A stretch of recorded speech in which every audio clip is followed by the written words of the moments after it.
आदरणीय राष्ट्रपति जी के संबोधन पर आभार प्रकट करने के लिए मैं उपस्थित हुआ हूं। कल और आज, कल तो रात देर तक सभी माननीय सांसदों ने अपने विचारों से इस आभार प्रस्ताव को समृद्ध किया। कई माननीय अनुभवी सांसदों ने भी अपने विचार प्रकट किए और स्वाभाविक है कि लोकतंत्र की परंपरा भी है। जहां आवश्यकता था वहां प्रशंसा हुई, जहां परेशानी थी वहां कुछ नकारात्मक बातें भी हुई, लेकिन ये बहुत स्वाभाविक है। अतः कि मेरे लिए बहुत बड़ा सौभाग्य है कि देश की जनता ने मुझे 14वीं बार इस जगह पर बैठ करके राष्ट्रपति जी के उद्बोधन को आभार व्यक्त करने के लिए अवसर दिया है। और इसलिए मैं आज जनता जनार्दन का भी बड़े आदर के साथ आभार व्यक्त करना चाहता हूं। और सदन में चर्चा में जिन जिन लोगों ने हिस्सा लिया, चर्चा को समृद्ध किया, उन सब का भी मैं आभार व्यक्त करता हूं। आदरणीय सभापति जी, हम 2025 में हैं। एक प्रकार से 21वीं सदी का 25% हिस्सा बीत चुका है।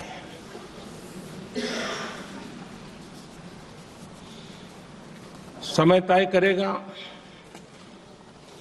20वीं सदी के आजादी के बाद और 21वीं सदी के प्रथम 25 साल में क्या हुआ, कैसा हुआ।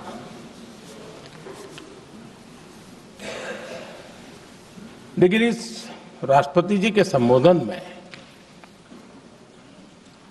अगर हम बारीकी इसको अध्ययन करेंगे तो ये साफ नजर आता है कि उन्होंने देश के सामने भविष्य के 25 वर्ष और विकसित भारत के लिए एक नया विश्वास जगाने वाली बात,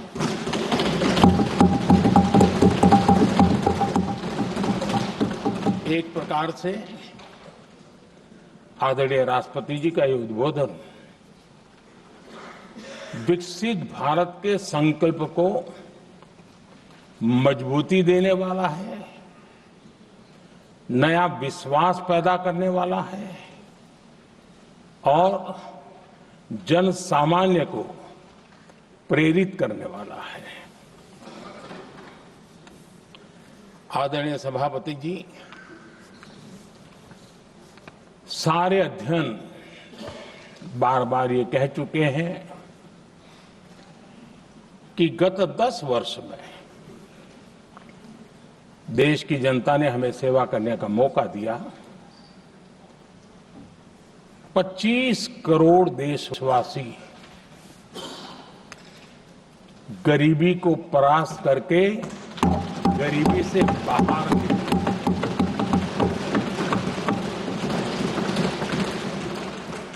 आदरणीय सभापति जी, 5 दशक तक गरीबी हटाओ के नारे सुने हो और अब 25 करोड़ गरीब गरीबी को परास्त करके बाहर निकले ऐसे ही नहीं हो।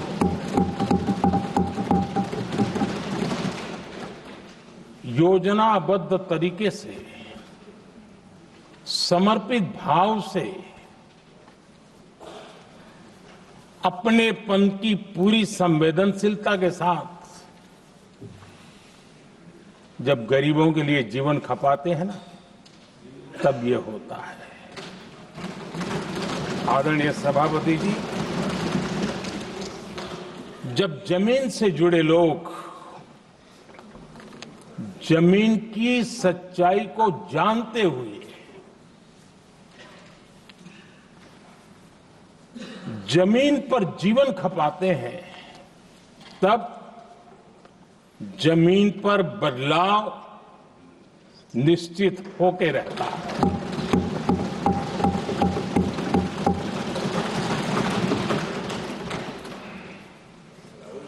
आदरणीय सभापति जी, हमने गरीब को झूठे नारे नहीं, हमने सच्चा विकास दिया।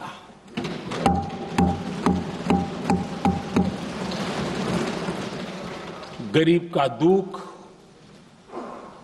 सामान्य मानवी की तकलीफ, मिडिल क्लास के सपने ऐसे ही नहीं समझे जाते हैं। आदरणीय सभापति जी, इसके लिए एक जज्बा चाहिए।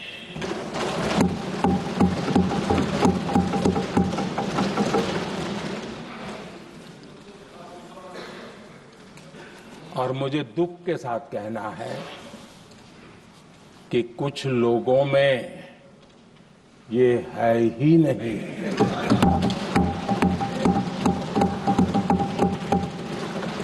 आदरणीय सभापति जी,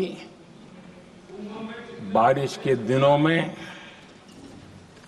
कच्ची छत, फुसकी, प्लास्टिक की चादर वाली छत, उससे नीचे जीवन गुजारना कितना मुश्किल होता है। पल पल सपने रौंद दिए जाते हैं, ऐसे पल होते हैं, ये हर कोई नहीं समझ सकता। आदरणीय सभापति जी,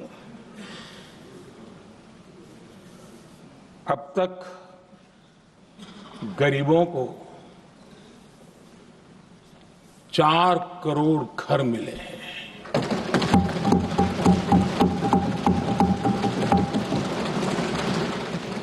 जिसने उस जिंदगी को जिया है ना, उसे समझ होती है कि पक्की छत वाला घर मिलने का मतलब क्या होता है। आदरणीय सभापति जी, एक महिला जब खुले में शौच जाने के लिए मजबूर हो जाती है, वो या तो सूर्योदय के पहले या सूर्यास्त के बाद,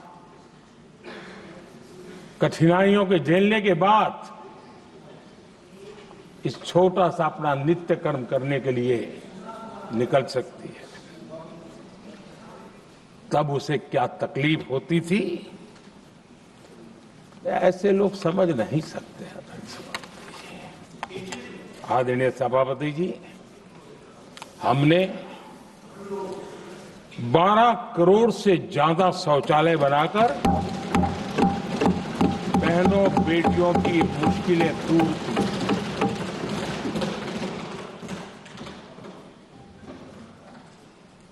आदरणीय सभापति जी, आजकल मीडिया में ज्यादा ही चर्चा हो रही है, सोशल मीडिया में और अधिक हो रही है। कुछ नेताओं का फोकस घरों में जकूजी पर, स्टाइलिश शावर्स पर, लेकिन हमारा फोकस तो हर घर जल पहुंचाने पर है।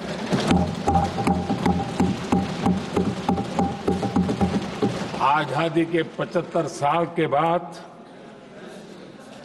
देश में 75% करीब 16 करोड़ से भी ज्यादा घरों के पास जल का करने के लिए नल का कनेक्शन नहीं था। हमारी सरकार ने 5 साल में 12 करोड़ परिवारों को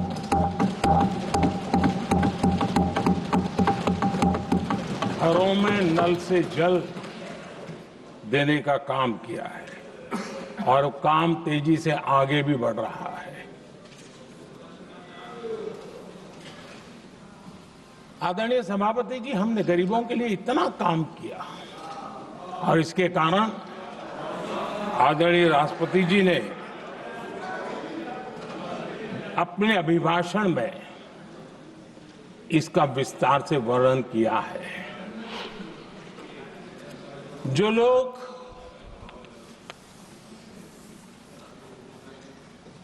गरीबों की झोंपड़ियों में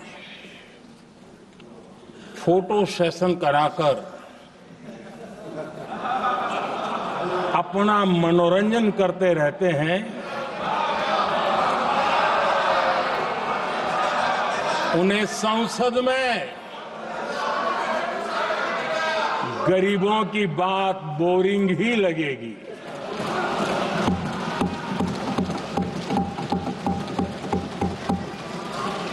आदरणीय सभापति जी, मैं उनका गुस्सा समझ सकता हूं।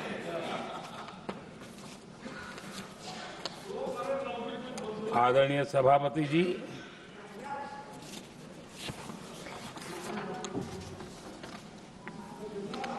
समस्या की पहचान करना एक बात है, लेकिन अगर जिम्मेवारी है तो समस्या की पहचान कर करके छूट नहीं सकते। उसके समाधान के लिए समर्पित भाव से प्रयास करना होता है। हमने देखा है और पिछले 10 साल के हमारे काम को देखा होगा और राष्ट्रपति जी के अभिभाषण में भी देखा होगा। हमारा प्रयास समस्या की समाधान का रहता है और हम समर्पित भाव से प्रयास करते हैं। आदरणीय सभापति जी, हमारे देश में एक प्रधानमंत्री हुआ करते थे।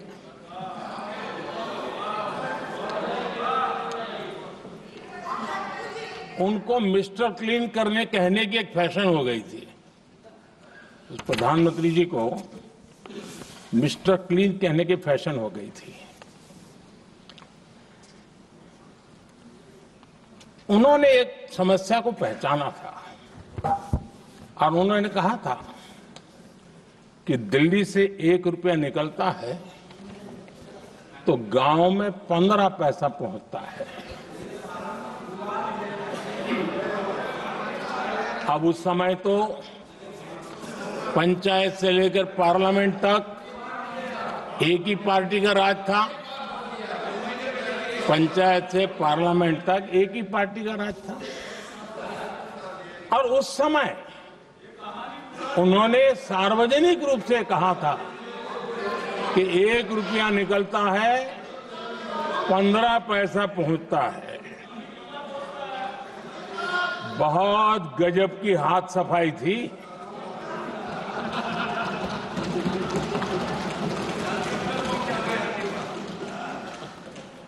पंद्रह पैसा किसके पास जाता था, ये देश का सामान्य मानवी भी आसानी से समझ सकता है।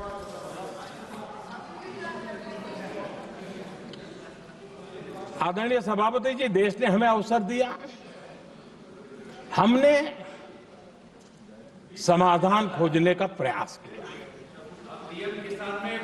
हमारा मॉडल है बचत भी विकास भी।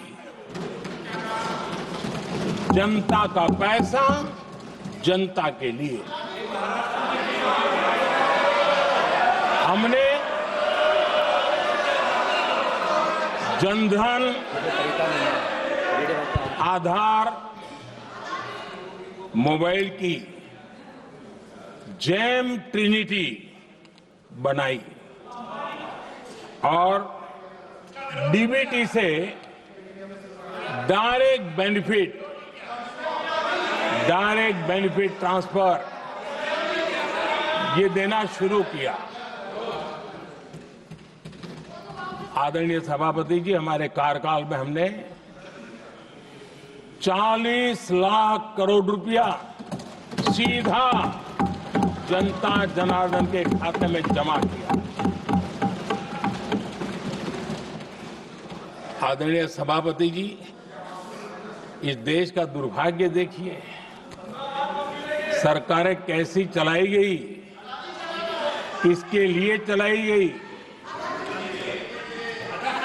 माननीय सदस्य, मैं सबसे आपसे आग्रह कर रहा हूं, आप सदन की गरिमा बनाए रखें। बैठे बैठे कोई माननीय सदस्य टिप्पणी नहीं करे, उचित नहीं है, ये गलत तरीका है आपका। ये सदन की मर्यादा नहीं है आपकी। आप प्रोटेक्ट करना चाहते हो उनको इस तरीके से, गलत तरीका, ये गलत तरीका है। आप बैठे बैठे टिप्पणी करना चाहते हैं।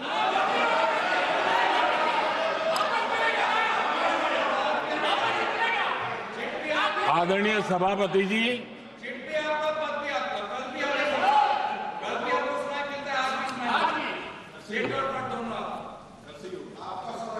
जब ज्यादा बुखार चढ़ जाता है तब लोग कुछ भी बोलते हैं, लेकिन इसके साथ साथ ज्यादा हताशा निराशा फैल जाती है तब भी बहुत कुछ बोलते हैं। आदरणीय सभापति जी, जिनका जन्म नहीं हुआ था, जो भारत की इस धरती पर अवतरित नहीं हुए थे, ऐसे 10 करोड़ फर्जी लोग सरकारी खजाने से अलग अलग योजनाओं का फायदा ले रहे थे। आदरणीय सभापति जी, सही को अन्याय न हो इसलिए राजनीतिक फायदा नुकसान की परवाह किए बिना हमने इन 10 करोड़ फर्जी नामों को हटाया और असली लाभार्थियों को खोज करके उन तक मदद पहुंचाने का अभियान चलाया। आदरणीय सभापति जी, ये 10 करोड़ फर्जी लोग जब हटे और भिन्न भिन्न योजनाओं का हिसाब लगाएं तो करीब करीब 3 लाख करोड़ रुपया गलत हाथों से जाने से बच गए। मैं हाथ किसका था ये नहीं कह रहा हूं, गलत हाथों से। आदरणीय सभापति जी, हमने सरकारी खरीद में भी टेक्नोलॉजी का भरपूर उपयोग किया, ट्रांसपेरेंसी लाए और जेम पोर्टल, जो आज राज्य सरकारें भी उसका उपयोग कर रही है, जेम पोर्टल से जो खरीदी हुई उससे आमतौर पर जो खरीदी होती है उससे कम पैसों में खरीदी हुई और सरकार के 1,15,000 करोड़ रुपए की बचत हुई।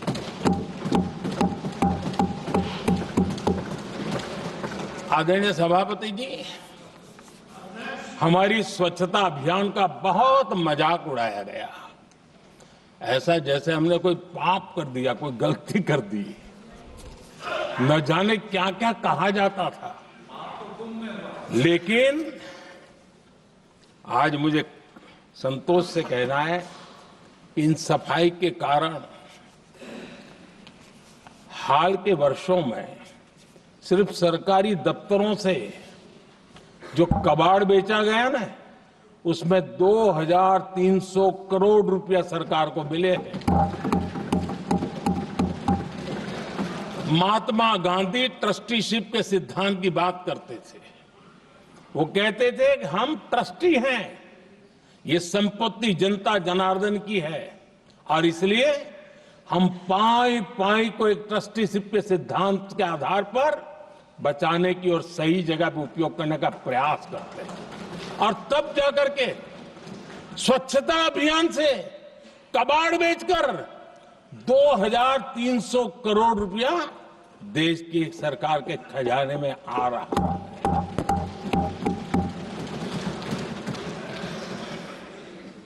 आदरणीय सभापति जी, हमने एक महत्वपूर्ण निर्णय लिया इथेनॉल ब्लेंडिंग का। हम जानते हैं हम एनर्जी इंडिपेंडेंट नहीं है, हमें बाहर से लाना पड़ता है। जब इथेनॉल ब्लेंडिंग किया और हमारे पेट्रोल डीजल की आय कम हुई, उस एक निर्णय से 1 लाख करोड़ रुपए का फर्क पड़ा है। और ये पैसे करीब करीब 1 लाख करोड़ रुपया किसानों की जेब में गया है। आदरणीय सभापति जी, मैं बचत की तो बात कर रहा हूं, लेकिन पहले अखबारों के हेडलाइन हुआ करती थी, इतने लाख के घोटाले, इतने लाख के घोटाले, इतने लाख के घोटाले। 10 साल हो गए, ये घोटाले न कर करके, घोटाले न होने से भी देश के लाखों करोड़ रुपए बचे हैं जो जनता जनार्दन की सेवा में लगे हैं। आदरणीय सभापति जी, हमने ये जो अलग अलग कदम उठाए, उससे लाखों करोड़ रुपए की बचत हुई, लेकिन उन पैसों का उपयोग हमने शीश महल बनाने के लिए नहीं किया।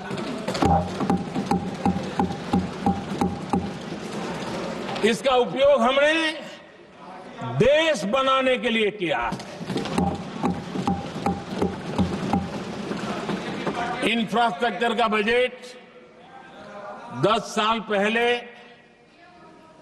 1,80,000 करोड़ था, हमारे आने से पहले। आदरणीय सभापति जी, आज 11 लाख करोड़ रुपया इंफ्रास्ट्रक्चर का बजट, और इसलिए राष्ट्रपति जी ने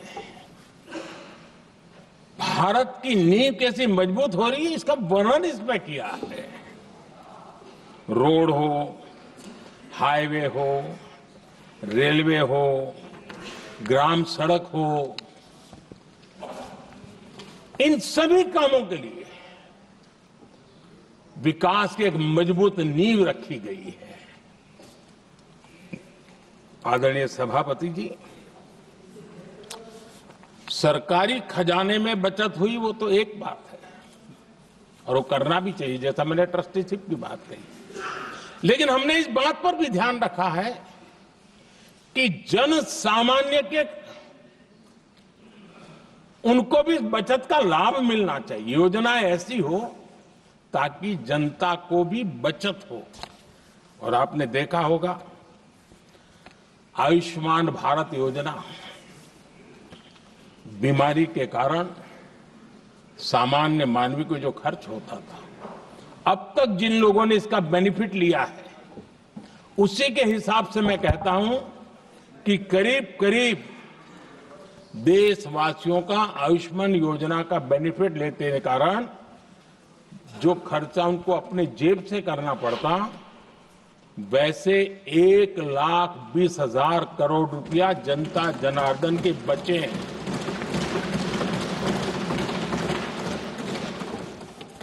ये आवश्यक है कि अब जैसे जन औषधि केंद्र, आज मध्यम वर्ग के परिवार में 60-70 साल उम्र के परिवार के स्वजन हो तो स्वाभाविक है कोई न कोई बीमारी आ ही जाती है, दवाई का खर्चा भी होता है, दवाएं महंगी भी होती है। हमने जब से जन औषधि केंद्र खोले हैं जिसमें 80% डिस्काउंट होता है, और उसके कारण जिन परिवारों ने इन जन औषधि केंद्रों से दवाइयां ली हैं उनके करीब करीब 30,000 करोड़ रुपए दवाई को खर्चा बचा।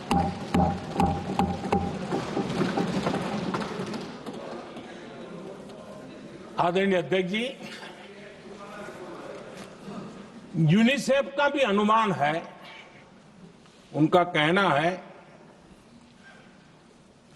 कि जिसके घर में स्वच्छता और टॉयलेट बना, उन्होंने इसका बड़ा सर्वे किया था, उस परिवार को करीब करीब साल भर में 70,000 रुपए की बचत हुई है। स्वच्छता अभियान कहो, टॉयलेट बनाने का काम कहो, शुद्ध जल पहुंचाने का काम करो, कितना बड़ा फायदा हमारे सामान्य परिवार को हो रहा है। आदरणीय अध्यक्ष जी, नल से जल, मैंने प्रारंभ में उसका उल्लेख किया। WHO की एक रिपोर्ट आई है। WHO का कहना है कि नल से जल शुद्ध पानी मिलने के कारण उन परिवारों में जो अन्य बीमारियों के खर्चे होते थे, औसत 40,000 रुपया परिवार का बचा है।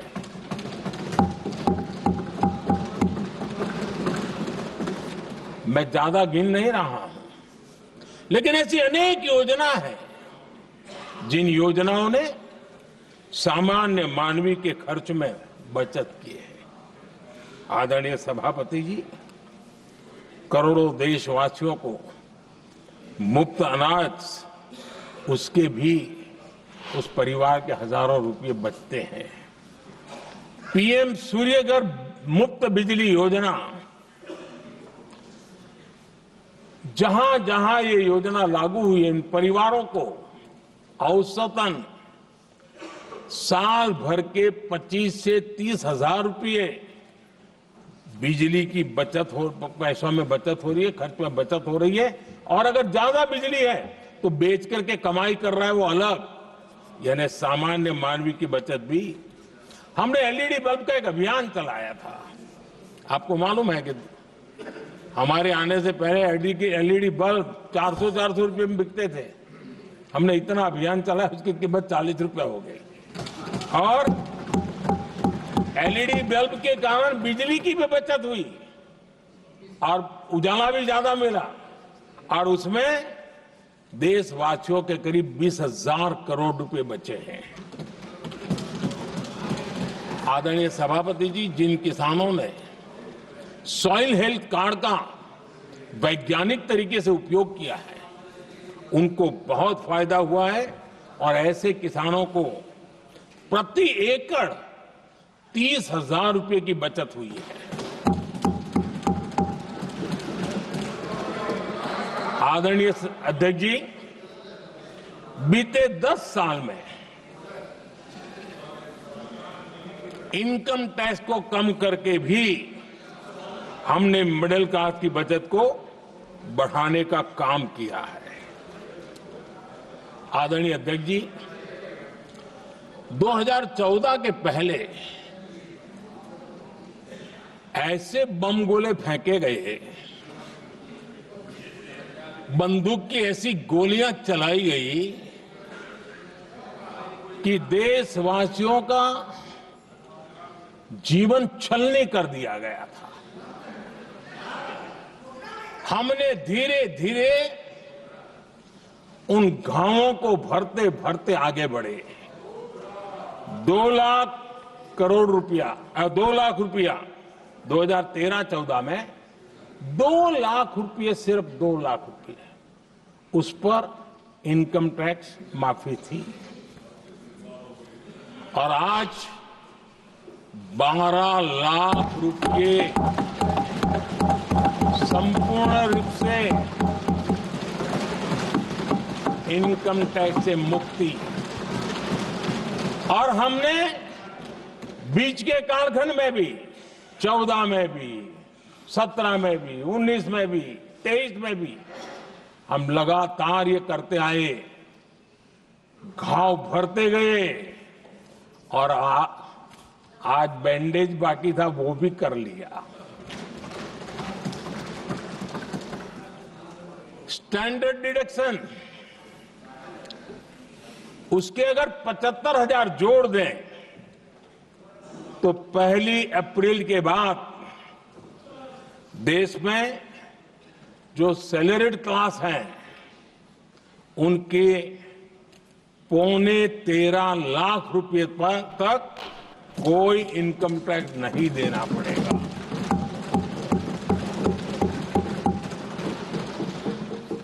आदरणीय सभापति जी, आप जिस समय युवा मोर्चा में काम करते थे तब एक बात आप सुनते होंगे, पढ़ते भी होंगे। एक प्रधानमंत्री आए दिन 21वीं सदी बोला करते थे। एक प्रकार से रट गया था, तकिया कलाम जैसा हो गया था, तो बोलते थे 21वीं सदी। जब इतनी बार बोला जाता था तो उस समय टाइम्स ऑफ इंडिया में R.K. लक्ष्मण ने एक बड़ा शानदार कार्टून बनाया था। वो कार्टून बड़ा इंटरेस्टिंग था। उस कार्टून में एक हवाई जहाज है, एक पायलट है। अब उन्होंने पायलट क्यों पसंद किया वो तो मुझे मालूम नहीं। कुछ पैसेंजर बैठे थे और हवाई जहाज एक ठेले पे रखा हुआ था और मजदूर ठेले को धक्का मार रहे थे और 21वीं सदी लिखा हुआ था। वो कार्टून उस समय तो मजाक लग रहा था, लेकिन आगे चल करके वो सच सिद्ध हो गया। आदरणीय अध्यक्ष जी, ये कटाक्ष था जमीनी सच्चाई से। तब के प्रधानमंत्री कितने कटे उठे थे और हवाई बातों में लगे हुए थे, इसका वो जीता जागता प्रदर्शन करने वाला कार्टून था।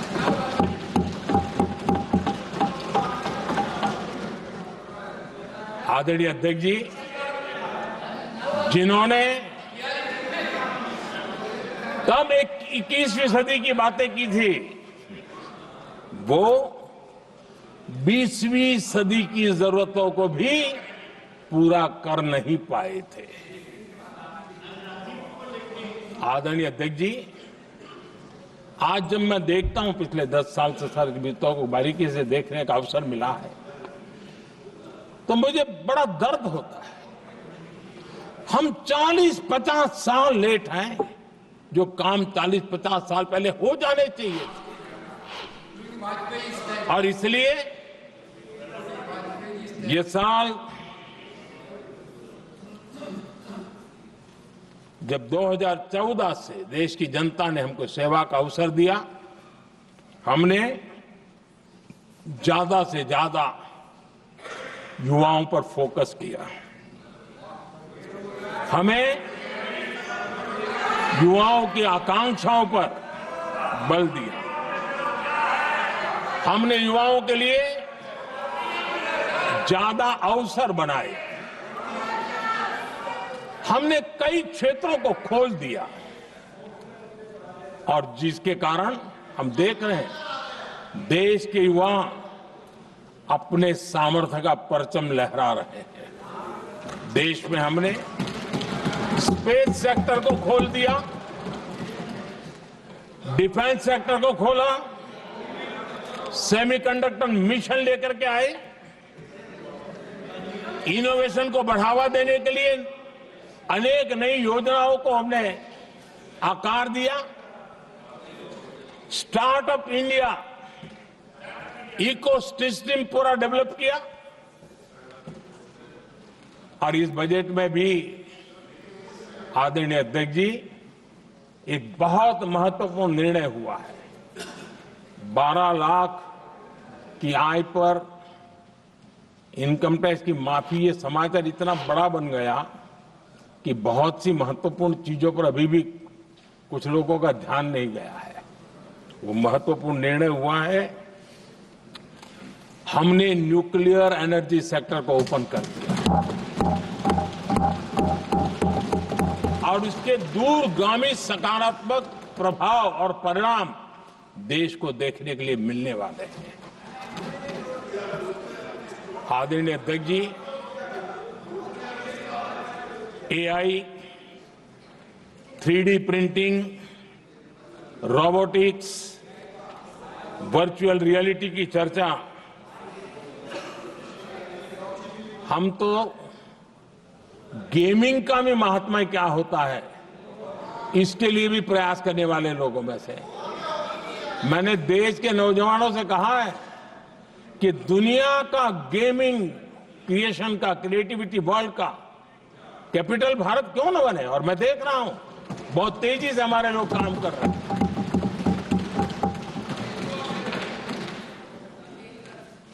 कुछ लोगों को अब जब एआई की बात होती है, कुछ लोगों को अब ये शब्द फैशन में है तो बोला जाता है, लेकिन मेरे लिए सिंगल एआई नहीं है, डबल एआई। भारत की डबल ताकत है। एक एआई आर्टिफिशियल इंटेलिजेंस, दूसरा AI aspirational India.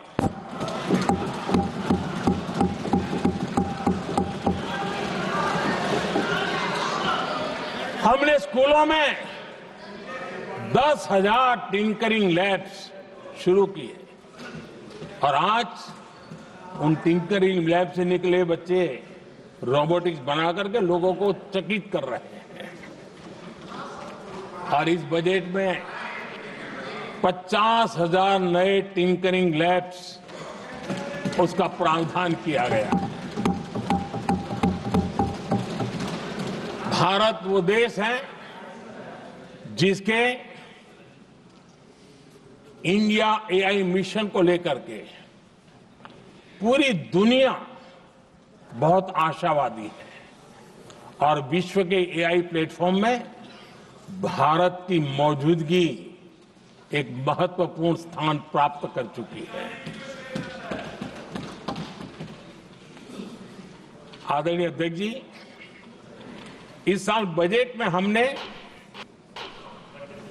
Deep tech के डोमेन को में इन्वेस्टमेंट की बात की है और डीप टेक मैं समझता हूं हमारे लिए तेज गति से आगे बढ़ने के लिए और 21वीं सदी पूरी तरह टेक्नोलॉजी ड्रिवन सेंचुरी है। ऐसे में हमारे लिए आवश्यक है कि भारत डीप टेक के क्षेत्र में बहुत तेजी से आगे बढ़े। आदरणीय अध्यक्ष जी, हम लगातार युवा भविष्य को ध्यान में रखते हुए काम कर रहे हैं, लेकिन कुछ दल हैं जो लगातार युवाओं के साथ धोखा कर रहे हैं, उन्हें धोखा दे रहे हैं। ये दल चुनाव के दरमियान ये भत्ता देंगे, वो भत्ता देंगे, वादा तो करते हैं लेकिन पूरा नहीं करते हैं। ये दल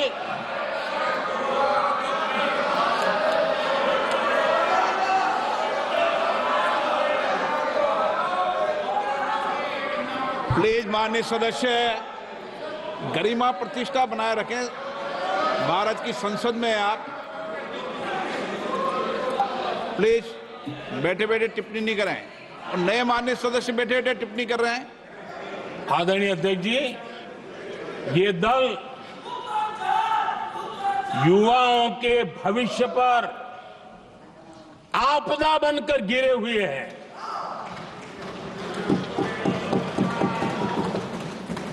आदरणीय अध्यक्ष जी, हम कैसे काम करते हैं ये हरियाणा में अभी अभी देश ने देखा है। बिना खर्ची, बिना पर्ची नौकरी देने का वादा किया था, सरकार बनते ही नौकरी मिल गई नौजवानों को। हम जो कहते हैं उसी का परिणाम है। आदरणीय अध्यक्ष जी, हरियाणा में तीसरी बार भव्य विजय और हरियाणा में के इतिहास में तीसरी बार विजय, ये अपने आप में ऐतिहासिक घटना है। आदरणीय अध्यक्ष जी, महाराष्ट्र में भी ऐतिहासिक परिणाम, जनता जनार्दन के आशीर्वाद। महाराष्ट्र के इतिहास में सत्ता पक्ष के पास इतनी सीटें पहली बार, ये जनता जनार्दन के आशीर्वाद से हम करके आए हैं।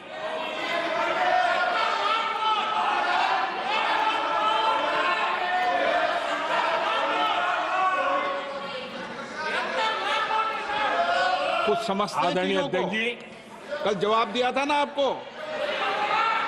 चलिए। आदरणीय राष्ट्रपति जी ने अपने अभिभाषण में हमारे संविधान के 75 वर्ष होने पर भी विस्तार से चर्चा की है। आदरणीय अध्यक्ष जी,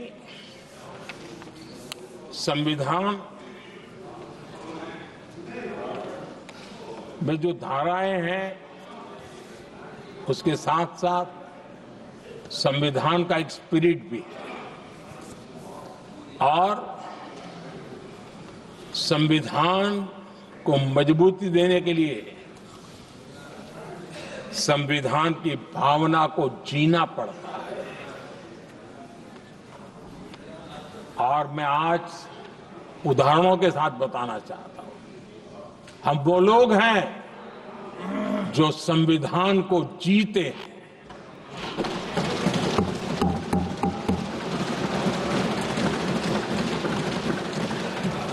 आदरणीय अध्यक्ष महोदय, हमारे यहां ये बात सही है, परंपरा है कि राष्ट्रपति जी जब उद्बोधन करते हैं तो उस सरकार के उस साल के कार्यकाल का ब्यौरा देते हैं।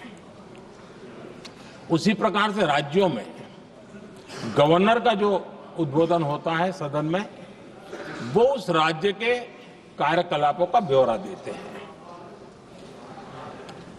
संविधान और लोकतंत्र का स्पिरिट क्या होता है? जब गुजरात के 50 वर्ष हुए, गोल्डन जुबली ईयर मना रहे थे, और सद्भाग्य से मुझे उस समय मुख्यमंत्री के रूप में सेवारत था मैं, तो हमने एक महत्वपूर्ण निर्णय किया। हमने किया इस गोल्डन जुबली ईयर में पिछले 50 वर्ष में सदन में जितने भी गवर्नर के भाषण हुए, मतलब उस समय की सरकारों का ही वाहवाही उसमें होती है, हमने कहा कि उन 50 साल में जितने भी गवर्नर के भाषण हुए हैं, सबको ही एक पुस्तक के रूप में तैयार किया जाए, ग्रंथ बनाया जाए, और आज सभी लाइब्रेरीज में वो ग्रंथ अवेलेबल है। मैं तो बीजेपी वाला था, गुजरात में तो ज्यादातर कांग्रेस की सरकारें रही थी, उन सरकारों के गवर्नर के भाषण थे, लेकिन उसको भी प्रसिद्ध कराने का काम भाजपा से बना एक मुख्यमंत्री कर रहा था। क्यों? हम संविधान को जीना जानते हैं, हम संविधान को समर्पित हैं, हम संविधान के स्पिरिट को समझते हैं। आदरणीय अध्यक्ष जी, आप जानते हैं 2014 में जब हम आए तब मान्य विपक्ष नहीं था, रिकॉग्नाइज्ड अपोजिशन पार्टी नहीं थी, उतने अंक भी लेकर के कोई नहीं आए थे।